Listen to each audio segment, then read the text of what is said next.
Hi, I'm Megan and welcome to my kitchen. In today's What's for Dinner video, I will be sharing with you what meals we had this past week.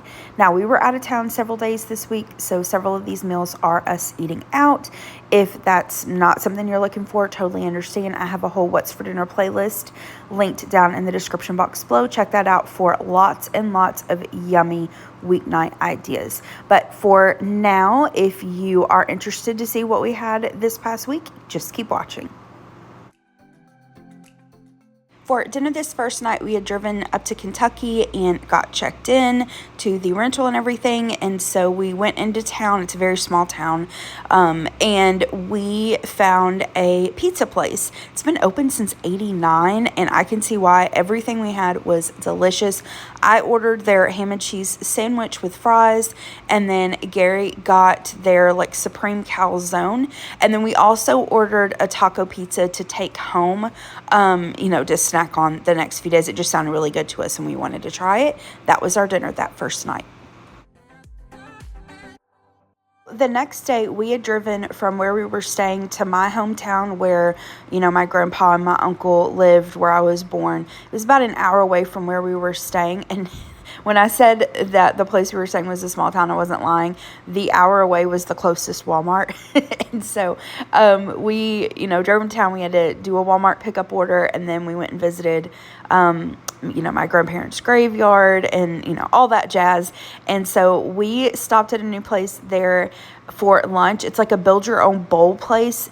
And I got their chicken teriyaki bowl and Gary got one of their poke bowls. And y'all, these things were ginormous. They were so huge.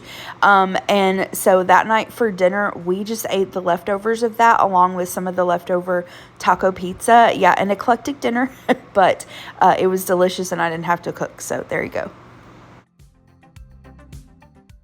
The next day was our family Christmas party. So this was my dad's side of the family, my aunts and uncles and cousins.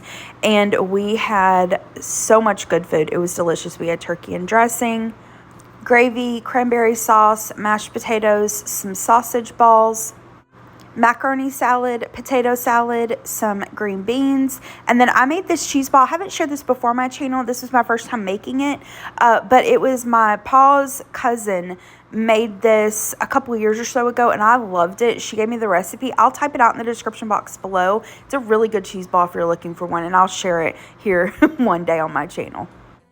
We had some rolls, macaroni and cheese, deviled eggs, and then my aunt made these sweet potato dumplings, which I'd never heard of before. I never had them.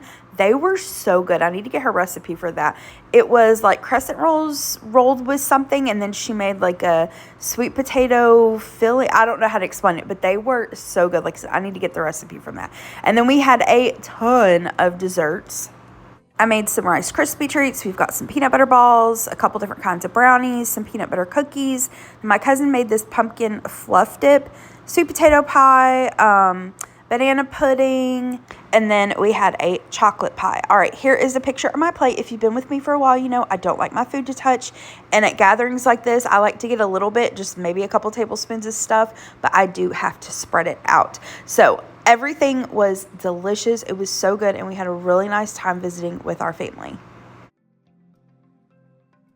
So after the family get together, we went to Lee's Famous Recipe. I got their chicken tender meal with potato wedges, macaroni and cheese.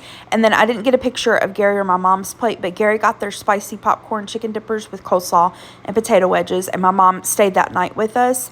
And she got their wing dinner with coleslaw. And yeah, that was our dinner that night. So for dinner the next night, we had driven back home, and I wanted something really quick and easy. I didn't have any meat thought or anything, so I just looked around in the pantry to see what I had, and I decided to do this easy baked ravioli. I know you've probably seen this on, Pinterest or YouTube, TikTok, whatever. If you haven't, this is such a quick and easy dinner to put together. So all I did was doctored up some spaghetti sauce. I used the Rao's and just added a little garlic powder, Italian seasoning, salt, pepper. I'm going to add a little bit of that sauce to the bottom of a greased casserole dish. And then I'm going to take some ravioli. These are frozen. You do not need to thaw them. Use whatever kind of ravioli you want. I had these cheese ravioli, and this is a small bag, which was perfect for this, like 8x8 for us. I just got this at the dollar store. So I'm going to add a layer of the ravioli, then some more of the sauce. I'm going to add some grated Parmesan cheese, and then normally I use mozzarella cheese in this. I have this Italian style cheese on hand. It's got mozzarella in it, so I'm just going to go with that. We're going to add a layer of that. Now, I will link a recipe in the description box below for you, but it's just the 3 ingredients. You just kind of eyeball everything. That's why I said this is really easy to put together. Now, once I've got the cheese on there, I'm going to add some more of that sauce, and then just like a lasagna, you just keep repeating, and you just want to end up with a cheese layer. So I've got the marinara sauce, adding some more of that grated Parmesan cheese, the mozzarella cheese, and that's it. We're going to cover this with aluminum foil, and you do want to spray the side of the aluminum foil that's going to touch your casserole. Make sure you spray that with some cooking spray. That way it doesn't stick. Cover this tightly with foil. This is going to go into a preheated oven at 400 degrees, and you want to bake this for 30 minutes covered. After 30 minutes, you want to remove the foil and do that carefully. You know, you've got a lot of steam and heat in there. Remove the foil, pop it back into the oven for another maybe 15-20 minutes or so, and then that's it. It is golden brown and bubbly. I added just a little bit of parsley flakes on top. It's not necessary, just gave it a little bit of color. And you do want to let this sit for maybe about 5 to 10 minutes or so before you serve it up. I had bought a Caesar salad kit when we were in Kentucky, so I need to use it up, obviously, so I just tossed it together. And then I wanted some garlic bread. I didn't have any, but I just used sliced white bread, added some melted butter, garlic powder, little parsley flakes, baked it in the oven until it was toasted. And yeah, that was dinner this night.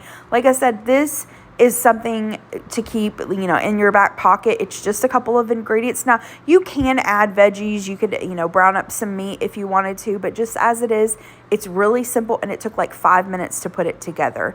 So that was dinner that night. Super yummy. Now, the next day, Gary and I weren't feeling that great. I mean, we were fine. I think we picked up a little stomach bug somewhere. And really, the only thing that sounded good to us was eggs and toast. So I made some scrambled eggs, and then I had some slices of raisin toast. That sounded good to Gary, but I wanted just plain toast, so I just toasted that up in the oven. And then I had 2 of these frozen hash brown patties. I decided to cook them up, to use them up. I just cooked them in the air fryer. And then these are the Better Goods chicken maple sausages. They were good. I do have to say, though, I prefer the Applegate. This was our first time trying the Better Goods brand. Gary really liked them. I mean, I liked them. Like I said, they were good, but I just prefer the Applegate. But yeah, this was what we had for dinner. We've just got the scrambled eggs, the toast with some jelly, and then we've got the hash brown patties, the sausages, and we love ketchup with our scrambled eggs. So yeah, that was dinner this night. Super simple. For the last dinner in this week's video, we still were kind of feeling under the weather. I didn't really feel like cooking anything elaborate. I had planned on making Copycat McRibs for us for lunch one day, but I decided to just do it for dinner that night. So here's what I'm going to use to make these. I've got some steak rolls. You can also use hot dog buns. I've done that before. And then I have these Banquet. These are the boneless barbecue rib in quotations patties. I'm going to cook these according to the package instructions. You can do it in the oven, but the microwave is super fast. So that's what I'm going to do. And then we've got some extra barbecue sauce if we need it for the sandwiches, along with some pickles. And then just doing some boxed macaroni and cheese. So I've got the milk, the butter, and then I like to put a slice of American cheese in at the end. So yeah, here are the plates. We've got the bun, or the roll rather, and then the patties. Now, I find on these sandwich rolls that 1.5 patties fits perfectly on there. So that's what I do. And then I don't like pickles or onions or anything like that on mine. I added pickles to Gary's. And then we've got the macaroni and cheese. And then we had a little bit of coleslaw left over from Lee's, so I served that up for Gary. I know the McRibs are back right now, and I've had them at McDonald's, but I hate the bun that they're on at McDonald's. I find the bun is just like so dry. I don't like it. I like the McRib. I just wish they had a different bun. So these Copycat McRibs are like spot on. They taste so similar to McDonald's. So if you're, you know, a weirdo like me, you don't like the bun from McDonald's, give these a try. These are really good copycats. All right, that is it for this week's video. Thank you so much for watching. I know this was different. I know most of it was eating out and then a couple quick dinners at home, but hopefully you still got some dinner inspiration. If not, I've got a whole what's for dinner playlist with tons and tons of yummy weeknight meal ideas. So check that out. It's in the description box below. I hope you did enjoy this video nonetheless. If you did, hit the thumbs up button below. Subscribe to my channel if you're not already, and I hope you have a great rest of the day. Thanks so much. Bye-bye.